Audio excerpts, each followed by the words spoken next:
Four people were seriously injured Sunday night in a multi-vehicle crash near Newcastle. The crash between a car and a pickup truck happened just before 10 last night in the southbound lanes of US 13 near the 1340 split. The 20-year-old driver of this Volkswagen Jetta was trapped in the car for about 30 minutes until he was freed by members of the Wilmington Manor Fire Company. He was treated for leg and possible head and internal injuries. He was taken by paramedics to Christiana Hospital where he was admitted in serious condition. Three people in the other vehicle were also hurt: a 36-year-old man driving the pickup, a 26-year-old woman in the front passenger seat, and a 2-year-old boy. The female passenger also had to be freed from the wreckage by first responders. All three were taken to Christiana Hospital and admitted in serious condition. The crash affected traffic in the area for about 2 hours. Delaware State Police is investigating the collision. For Delaware Online, I'm Damian Giletto. 3 years ago, it was just a normal Sunday for me. We had a great Sunday service.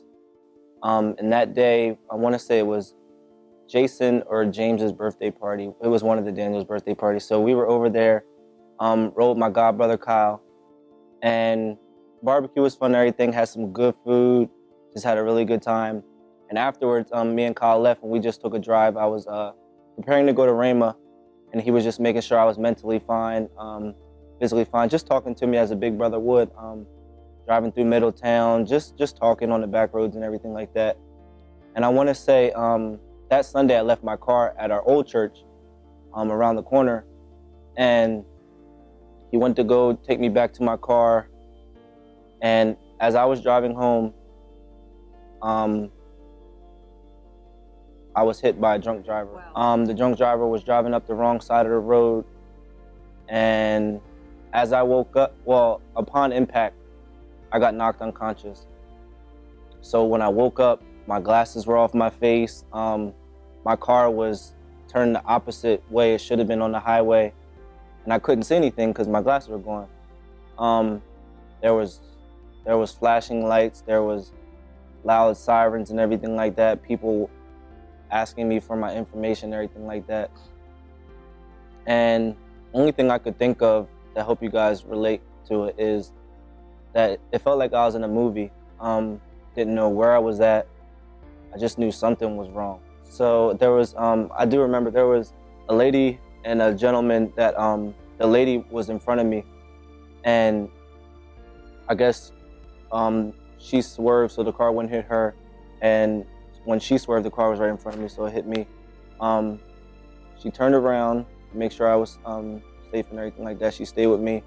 When I woke up, I was able to give her my parents' phone number and information, everything like that.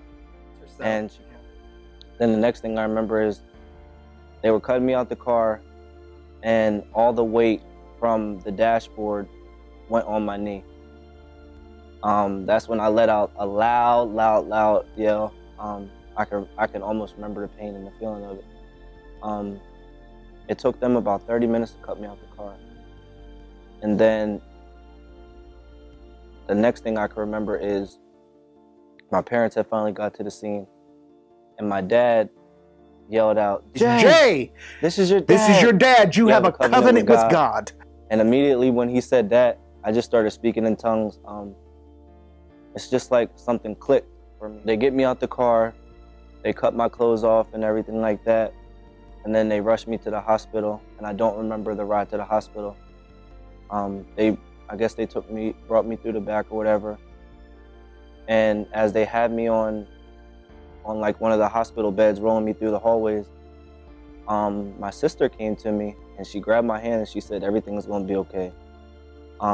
And when she said that, I just started crying. I don't understand why I started crying then, because it seemed like the hard part was already over.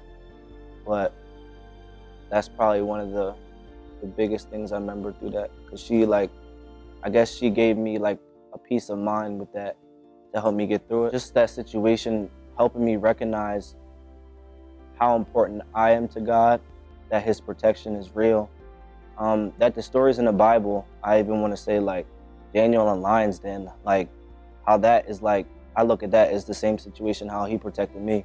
So 2 years after my accident, I graduated from Rhema Bible College. I got engaged the night of my graduation.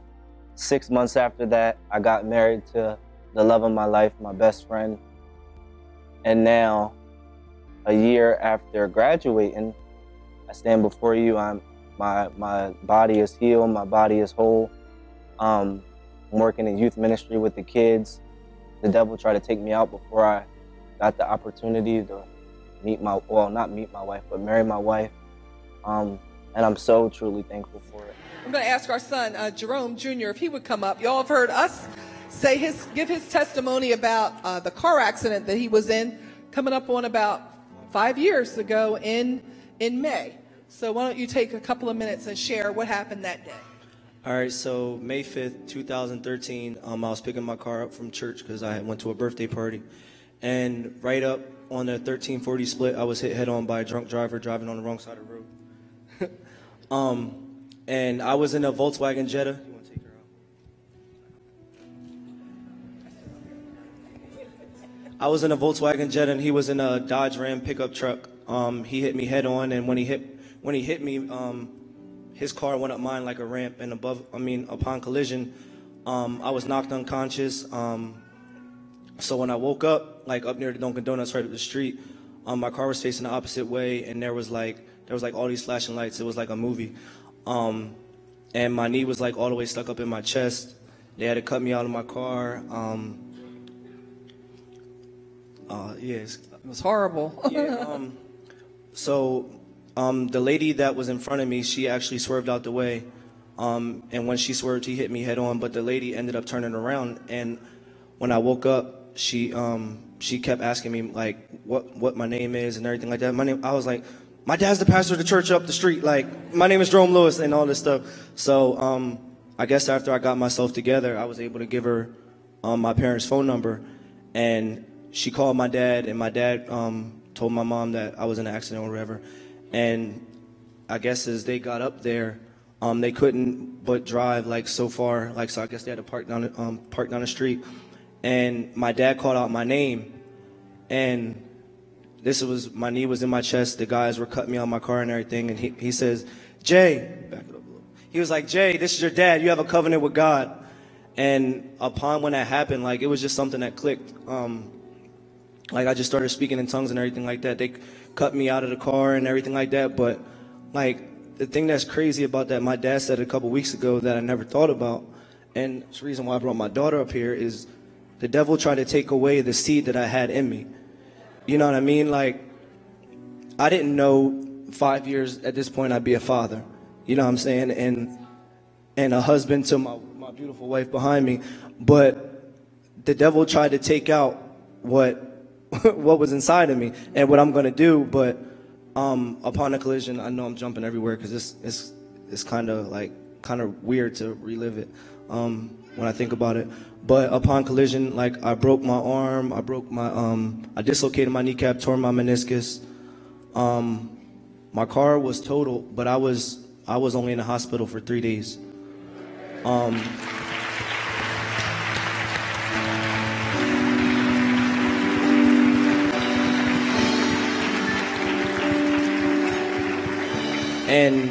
And I think, like, these shirts were so appropriate because when we say worship opens doors, like, you know what I mean? Like, it could be looked at as, you know what I mean? Like, yeah, he says it, but it's not really true. But for y'all that know my mom, like, my mom is like, she's laid back. My dad's the one that's all in your face, outgoing and everything like that.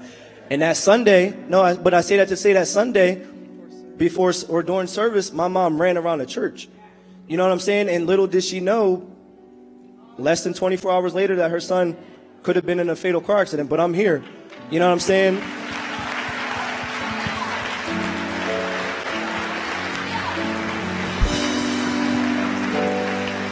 And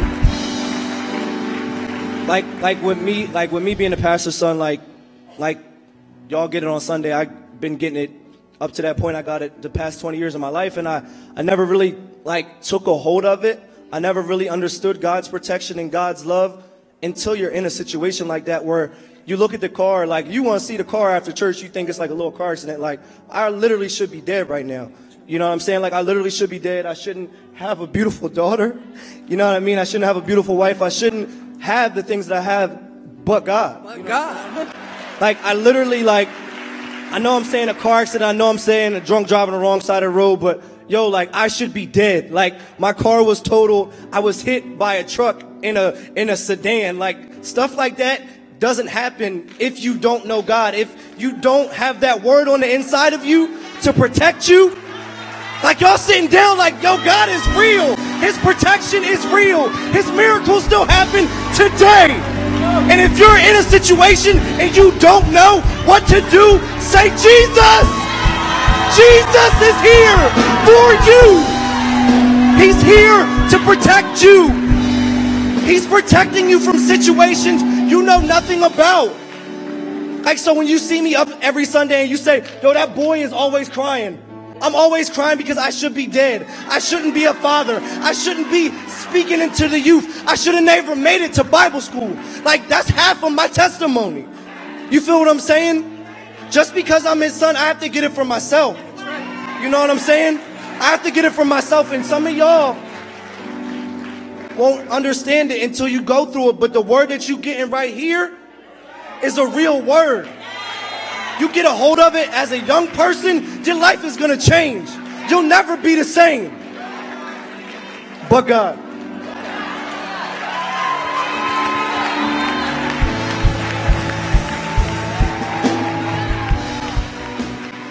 My God is awesome. He can move mountains. Keep me in the valley. Hide me from the rain. My God is awesome. Heals me when I'm broken. Strength where I've been weak. And forever He will reign. Somebody lift your hands as we celebrate the greatness of our God. He's great and He's greatly to be praised. It's a little worship song that says this.